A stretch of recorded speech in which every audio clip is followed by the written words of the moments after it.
Field reports from the strange. This is Obscura Bureau. In the heart of the Mojave Desert, a man named Leo Mercer woke to find his skin was no longer his own. A metallic, ozone scent filled the air around his makeshift shelter. The smell of something that did not belong on Earth. He felt it first as a cold, damp sensation seeping through his clothes, though the temperature read 115 degrees. Then came the whispering, not from the wind, but from inside his own skull, a language of clicks and hums he somehow understood. The whispers told him the blistering sun was stitching him back together, cell by cell, while simultaneously unraveling his very humanity. Every breath he took to stay alive fused the alien material deeper into his lungs, his bones, his thoughts. Paralyzed by the unknown, Leo realized he wasn't being healed or attacked. He was being replaced, and the process required him to be wide awake for every second of it. Not a disease, but your own body, your own blood. This is the story of a man who drank his own blood to survive 100 days in the Sonoran Desert. A primal dread took hold as the metallic taste of iron coated his tongue. The air grew heavy, thick with the scent of ozone and the promise of a slow, consuming end. But the truth is so much more horrifying than thirst. From 1978 to 1983, Leo Mercer vanished without a trace, leaving behind a life that appeared utterly ordinary. The official report cited dehydration in the desert, a conclusion that felt flimsy even to the most credulous investigators, because what they found in his final journal entry wasn't a plea for water, but a terrified, looping scrawl about something that dripped in the dark. From Phoenix, Arizona, Leo, an experienced survivalist who'd scoff at your average bug-out bag. He ran the popular YouTube channel Last Man Standing, where he'd undertake 48-hour solo challenges in remote state parks. In his videos, he'd showcase a minimalist kit, a man utterly at home in the wild, or so it seemed. His confidence was a shield, one that would soon be tested by something far beyond survival manuals. Leo appeared confident, almost vibrant. In an old video clip, he addresses the camera directly, his voice steady. Leo, the rule is simple, folks. Mind over matter. Your body is a tool, and panic is your only real enemy. For his 100th episode, Leo craved the ultimate test. No film crew followed him, just a single body-mounted camera. He carried only a basic knife, a fire starter, and the clothes on his back. His mission?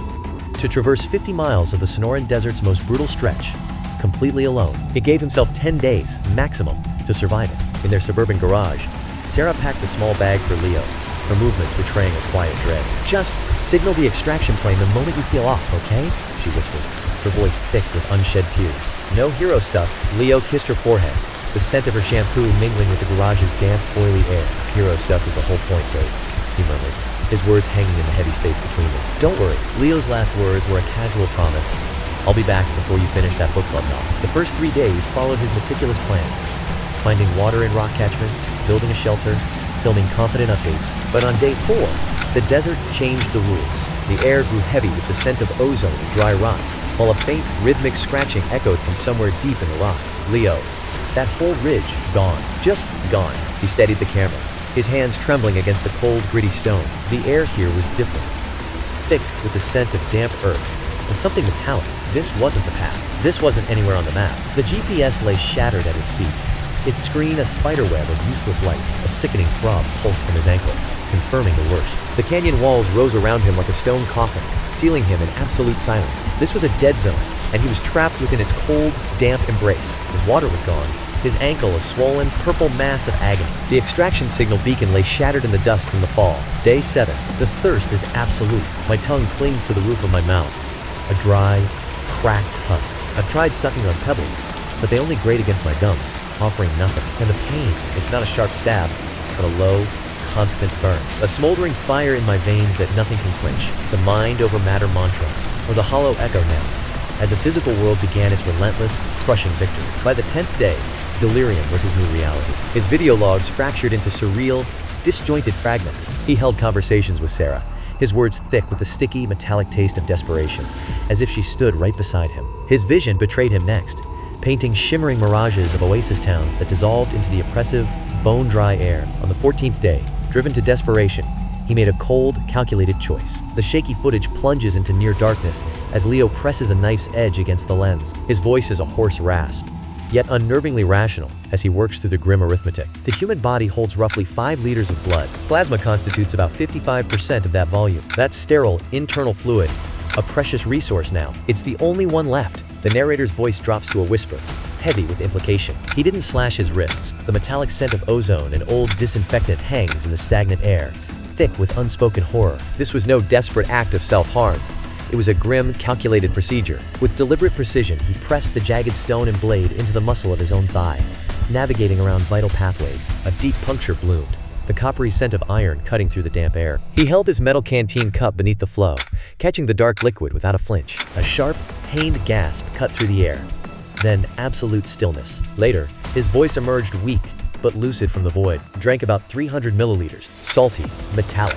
It's temporary hydration. I'm aware of the consequences. Iron overload. The metallic tang of it coats my throat, thick and cloying. A cold, damp dread settles in my gut, heavier than the iron itself. This is the price. A desperate, temporary fix with a permanent cost. Infection, but a temporary one was what I desperately needed. And it worked. For a time, the strange fluid held the crippling headaches at bay. It quieted the deep, gnawing pain in my organs. Every few days, he repeated the process, shifting to a new spot on his limbs. His world contracted into a grim cycle of pain, the sharp scent of iron, and fleeting moments of relief. But deep within, his body harbored a secret. A slow, biological betrayal was unfolding beneath his skin. By day 40, his skin began its unnatural transformation. At each incision site, scar tissue formed with alarming speed and density. The air carried a faint, metallic scent, like old blood and ozone. Every movement pulled at the strange growths, a constant, unsettling reminder that his body was no longer his own. This wasn't normal healing. His body, shattered by self-harm and extreme stress, had triggered a monstrous overdrive in its repair mechanisms. Day 60, the air grew heavy with the scent of ozone and wet stone, and Leo was no longer just a man trapped in a canyon. A low, grinding sound emanated from within him, like stone shifting deep underground. His transformation had begun, rewriting him into something the canyon itself seemed to recognize. He remained a prisoner within his own flesh. The camera footage reveals a being barely recognizable. His body is a patchwork of thick, ropey keloid scars covering his limbs and torso. The hardened tissue has constricted his movement, a living, painful cage. He moved with the stiff, jerky motions of a rusted automaton, each gesture grinding against some internal resistance. The air carried a faint, coppery scent of old metal and something dryly organic, like long-dead leaves. Then, a voice emerged, a dry, papery whisper that seemed to grate from a throat unused to speech. "Leo, it itches." Constantly. The sensation is like being stitched into a suit from the inside out. The suit was woven from his own flesh, a garment of living scar tissue. Each desperate sip of blood plunged his body deeper into a survival paradox, triggering a cascade of emergency repair. His marrow, starved and bewildered, began overproducing fibrous connective tissue instead of healthy blood cells. From within, he was turning himself into a mummy, a self-made tomb of internal scarification. The camera lies on the ground, tilted up at Leo's face, a dark silhouette against the merciless sun. Grotesque, glistening scar tissue pulls his eyes into slits and stretches his mouth into a permanent grimace. He tries to drink from a rare trickle of rainwater, but the constricting scars make swallowing a painful, laborious struggle. This is the final video log. Day 98. Leo's voice emerged as a distorted, guttural rasp, each syllable thick with desperation. "Sarah, I can see the rescue plane." The scent of damp earth and rust clung to the air as he spoke. "I hear it every day." I wave, but I don't think they can see me anymore. The sun hits this skin, and it doesn't look like skin. It doesn't look like a man. I look like a rock, a strange, gleaming stone. The drone of a distant aircraft engine faded, leaving a hollow quiet. The air grew thick with the scent of ozone and old decay. Leo's voice, a raw whisper, cut the stillness. I survived, but I don't know what walked in here. On the 101st day, a park ranger, miles off his own route, spotted a strange glint at the bottom of a box canyon. What he found was Leo, conscious but silent, encased in a shell of his own making. The air carried the faint, coppery scent of dried blood and the damp chill of the canyon floor. He was airlifted to a Tucson hospital, leaving behind the whispering echoes of the gorge. Sarah's fingers tightened around Leo's bandaged hand, feeling the unnatural texture of thickened skin beneath the gauze. He stared at the wall, unblinking, his gaze fixed on nothing. The doctors were baffled by his condition. Severe anemia, profound malnutrition. Yet somehow he clung to life. The air in the room felt thick, with the metallic scent of blood and the sterile sting of antiseptic. The scar tissue was unprecedented, a dense, hyper-prolific growth that surgeons declared inoperable. It continued its slow, relentless expansion, constricting like a living organic straitjacket. Sarah's voice broke through the sterile air, raw with desperation. Will it ever stop? The doctor's sigh was heavy with ozone and resignation. We don't know. His body's survival response is locked in, the on position. Leo Mercer survived the desert, outlasting thirst, heat, and isolation. But now, a new reality has taken hold. It's as if the world has decided this is the new normal.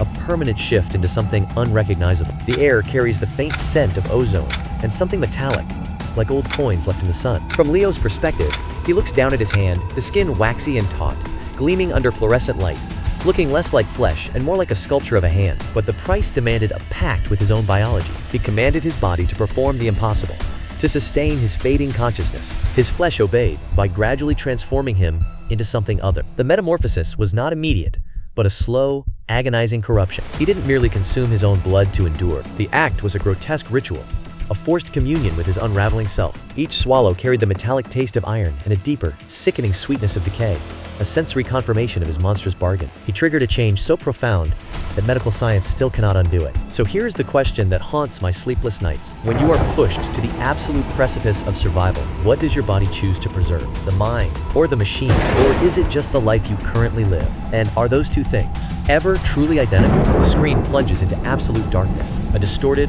arrhythmic heartbeat lingers for a single, suspended moment. Then, it cuts to a void of profound silence. If the report helped, subscribe and open the next case.